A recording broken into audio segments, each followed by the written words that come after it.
అలా వద్దా ఇలాంటివన్నిటి కూడా కొంత ఆలోచించింది.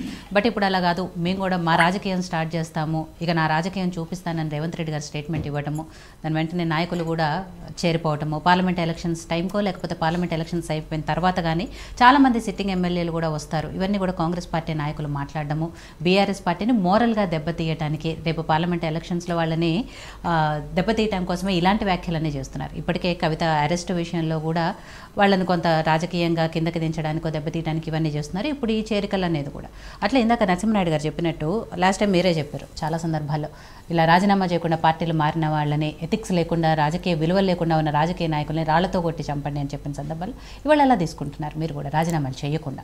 నీకు మొట్టమొదటిగా ఈ ప్యానెల్లో ఉన్నటువంటి అందరికీ కూడా నా యొక్క నమస్కారాలు.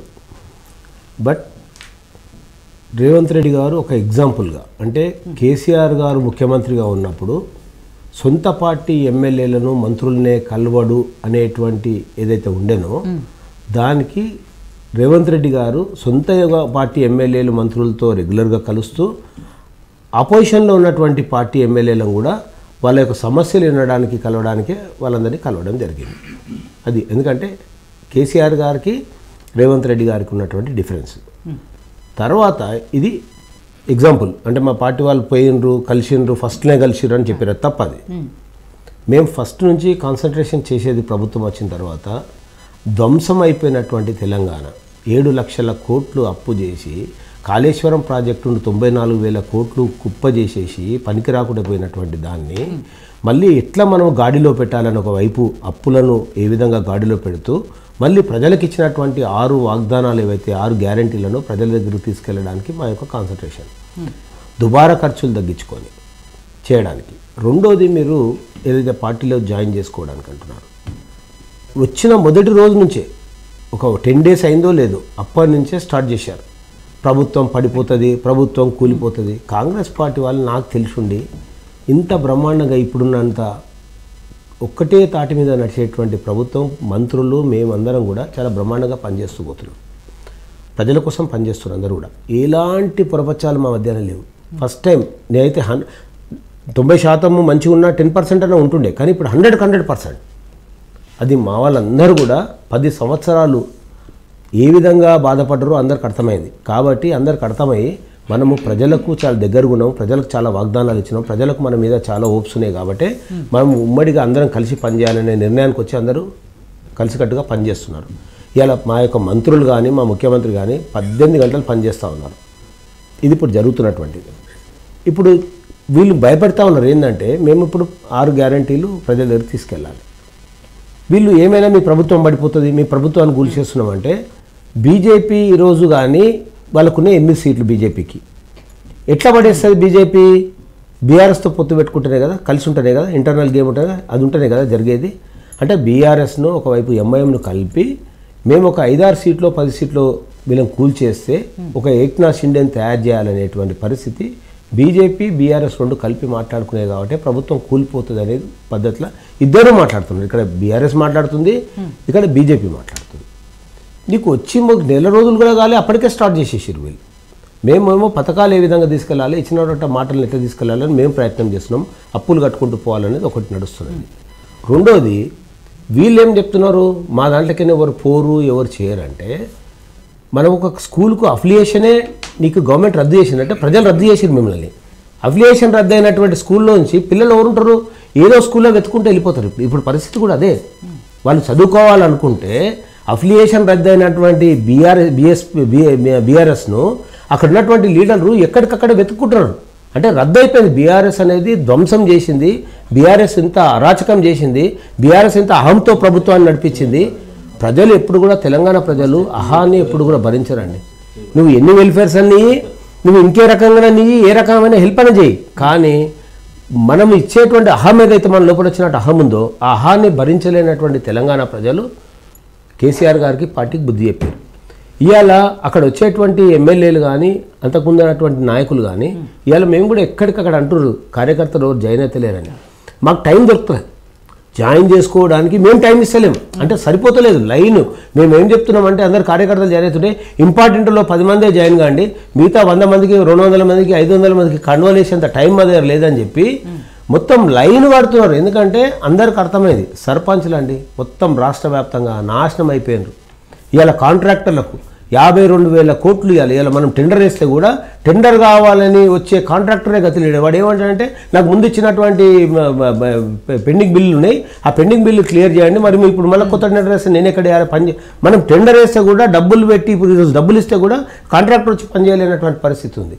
ఇవాళ పరిస్థితి ఘోరమైన పరిస్థితి అయినా కూడా దుబారా ఖర్చులు తగ్గించుకొని అన్ని దుబారా ఖర్చులు తగ్గించుకొని గాడిలో పెట్టుకొని ఇప్పుడు మనకు రాష్ట్రానికి మనం ఇన్కమ్ తీసుకొచ్చి ఏ రకంగా తెలంగాణను గాడిలో పెట్టాలని చేసేది. కానీ బీఆర్ఎస్ అనేది ఆఫ్టర్ పార్లమెంట్ ఎలక్షన్ల తర్వాత బిఫోరే రద్దు చేస్తున్నారు.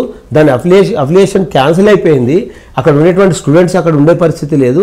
ఎవరి స్కూల్లోకి వాళ్ళు ఎక్కడెక్కడ ఛాన్సెస్ ఉంటాయో అక్కడెక్కడ వెతుకుంటే నేనేమంటానంటే సరే బీఆర్ఎస్ పార్టీ నాయకులు వస్తున్నారో లేదా అనే సంగతి పక్కన పెడితే మీరు మాట్లాడారు కదా గతంలో రాజీనామా చేయకుండా పార్టీలు మారొద్దు, ఇలాంటి వాళ్ళని చేర్చుకోవద్దు, పార్టీలు కూడా ఎంకరేజ్ చేయొద్దు అని గతంలో టీపీసీసీ అధ్యక్షులుగా ఉన్నప్పుడు రేవంత్ రెడ్డి గారే చాలా సందర్భాలు. ఇప్పుడు మరి రాజీనామా చేయకుండా మీరు ఎట్లా తీసుకుంటున్నారు? మీకు ఒకటి చెప్తా అండి, ఒక హత్య చేయడం అనేది తప్పు అంతే కదా, ఏ రకంగానైనా కానీ ఒక హత్య చేయడం అనేది తప్పు. ఒక దొంగ మన ఇంట్లోకి దొరబడతాడు, ఆడు మనం చంపే పరిస్థితి ఉంటుంది, మనం డెఫినెట్గా తప్పని పరిస్థితిలో మనం చంపాల్సి వస్తుంది. అది హత్య నేరమైనా కూడా మనం చంపకపోతే మనల్ని చంపేస్తాడు అందరూ మన కుటుంబాన్ని. ఆత్మరక్షణ కోసం చంపాల్సిన పరిస్థితి కూడా వచ్చినప్పుడు డెఫినెట్గా చంపాలి. మన ప్రభుత్వం కూడా ఇంతకుముందు దొంగలను మన దగ్గరకు వచ్చి మన ప్రాణం పోయే పరిస్థితి ఉంటే వాళ్ళని చంపినా మీ మీద కేసులు ఉన్నాయని మన ప్రభుత్వాలే ప్రకటించినాయి. కాబట్టి దాన్ని మీద ఎంక్వైరీ చేస్తారు. కానీ ప్రభుత్వమే ప్రకటించింది హత్యా నేరం కూడా ఉండదు, మీ ప్రాణరక్ష కోసం చంపితే పరిస్థితుల్లో కూడా లేరు కదా, మీకు మంచి మెజారిటీ వచ్చింది కదా. నేను అదే చెప్పేది, మాకు మెజారిటీ అంటే మాకు 64 సీట్స్ ఉన్నాయి. ఒకటి కమ్యూనిస్ట్ పార్టీ దగ్గర ఉంది, 64 సీట్లు ఉన్నాయి. వాళ్ళు లెక్కతో సహా చెప్తుండ్రు ఏమని 6 సీట్లు గుంజుకుంటే అయిపోతుంది కదా అని. అంటే వాళ్ళే చెప్తున్నారు కదా. నేను ఇప్పుడు చెప్పిన ఎగ్జాంపుల్ మీకు సరిపోతుంది కదా. దొంగని చంపడం తప్పే, ఎవరు చంపినా తప్పే, దొంగ కావచ్చు ఇంకేమైనా కావచ్చు ఇంకేమైనా కావచ్చు.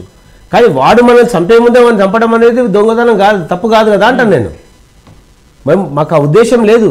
డెఫినెట్గా పార్టీలు మారి స్వార్థాని కోసం వచ్చే వాళ్ళ పరిస్థితి ఉంటే మేము 6 గ్యారెంటీలను ప్రజలకు ఇచ్చి మళ్ళీ ప్రభుత్వాన్ని ఎక్కడ కూల్ చేసుకోవాలి మేము?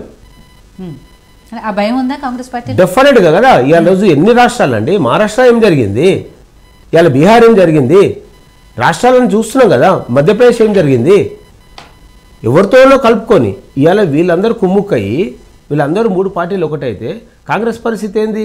మేము ఇంత కష్టపడి 10 ఏళ్ల నుంచి ప్రజల కోసం కొట్లాడి పోరాటం చేసి పోరాటాలు నిర్మాణం చేసి అన్నీ చేసి ఇవాళ ప్రభుత్వంలోకి వచ్చి మేము ఇచ్చినటువంటి గ్యారంటీలను ప్రజల దగ్గర తీసుకెళ్ళి గాడిలో తెలంగాణ ప్రభుత్వం గాడిలో పెట్టి అప్పుల పాలైనటువంటి తెలంగాణను గాడిలో పెట్టడానికి మేము ప్రయత్నం చేస్తుంటే ప్రభుత్వాన్ని కూల్చడానికి ప్రయత్నం చేస్తున్నటువంటి ప్రతిపక్ష పార్టీని ఖతం చేయడంలో తప్పేముందంటున్నాను నేను.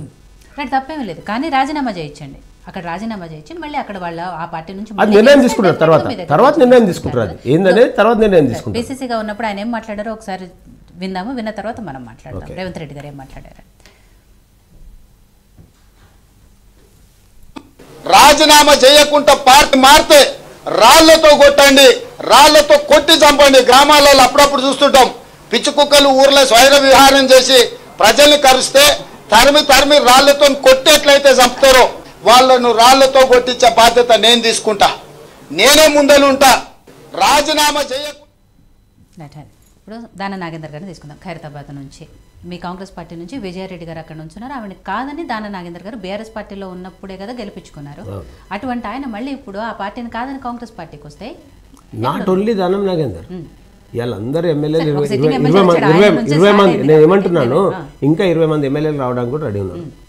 కొద్దిమంది బీజేపీలోకి పోతున్నారు, ఇష్టం ఉన్న వాళ్ళు ఇక్కడ వస్తున్నారు. ఎవరో అందులో వెళ్తే 2-3 మంది మిగులుతారేమో కానీ మిగతా అందరూ కూడా బీఆర్ఎస్ పార్టీ అనేది ఖాళీ అవుతుందండి. నేను చెప్పాను కదా, అఫిలియేషన్ అనేది రద్దయిపోయింది వాళ్ళది. పార్టీ అనేది ఇప్పుడు బీజేపీ అనేది నేషనల్ పార్టీ, కాంగ్రెస్ అనేది నేషనల్ పార్టీ. తాత్కాలికంగా మాకు ప్రాబ్లమ్స్ రావచ్చు కానీ బీఆర్ఎస్ ప్రాంతీయ పార్టీ, అది ఎన్ని తప్పులు చేసిందో వాళ్ళ పాపం వాళ్ళకి పండింది. అది రద్దు చేస్తున్నారు అంటున్నాను నేను. పార్లమెంట్ ఎలక్షన్ తర్వాత బీఆర్ఎస్ పార్టీ అనేది రద్దు అవుతుంది, బిఫోరే అవుతుంది, ఆఫ్టర్ కొంత అవుతుంది. టోటల్ పార్టీ అనేది ఉండదు. డెఫినెట్గా ఎవరి స్కూల్కి వాళ్ళు వెళ్ళిపోతారు, ఎక్కడ అవకాశాలు ఉంటే అక్కడికి వెళ్ళిపోతారు వాళ్ళు. కొంతమంది బీజేపీలోకి పోవచ్చు, కొంతమంది కాంగ్రెస్లోకి రావచ్చు, 2-3 ఉంటే మిగులుతుండొచ్చు. అంతకుమించి తప్ప బీఆర్ఎస్ పార్టీలో ఎవరు ఉండే పరిస్థితి లేదు. సో రామరెడ్డి గారు, సరే బీఆర్ఎస్ పార్టీ నుంచే చాలామంది నాయకులు కాంగ్రెస్ పార్టీలోకి వెళ్తున్నారు, కొంతమంది బీజేపీలో కూడా వచ్చారు, ఎంపీలు కూడా వచ్చారు. ఓడిపోయిన ఎమ్మెల్యేలు కొంతమంది వచ్చారు, వాళ్ళకే మీరు ఎంపీ టికెట్లు కూడా ఇచ్చారు, మీ దగ్గర అభ్యర్థులు లేకే వాళ్ళకి ఇచ్చారు అనేది ఒక వర్షన్ వినపడుతున్నా. సరే ఏదైనా కానీ ఎవరికి ఆ టికెట్లు ఇస్తారు ఏంటి అనేది పార్టీల ఇష్టం, అంతర్గత విషయం. ఆ విషయాల గురించి తర్వాత మాట్లాడుకుంటే ముందు బీఆర్ఎస్ పార్టీ పరిస్థితి గురించి మాట్లాడుకుంటే, ఇలా ఆ పార్టీలో ఉన్న నాయకులు చాలామంది కాంగ్రెస్ పార్టీకో బీజేపీకో వెళ్ళటం వెనుక ఆ బీఆర్ఎస్ పార్టీ పని అయిపోయింది, ఇక ఆ పార్టీ అప్పట్లో తెలంగాణలో కోలుకునే పరిస్థితి లేదు, బీఆర్ఎస్ పార్టీ దుకాణం బంద్ చేసుకోవాల్సిందే, ఇలాంటి చర్చలన్నీ వస్తున్న పరిస్థితులు మీరేం చెప్పదలుచుకున్నారు దాని గురించి? ఒకటి బీఆర్ఎస్ పార్టీ అంటేనే మెయిన్ కేసీఆర్ ఆయన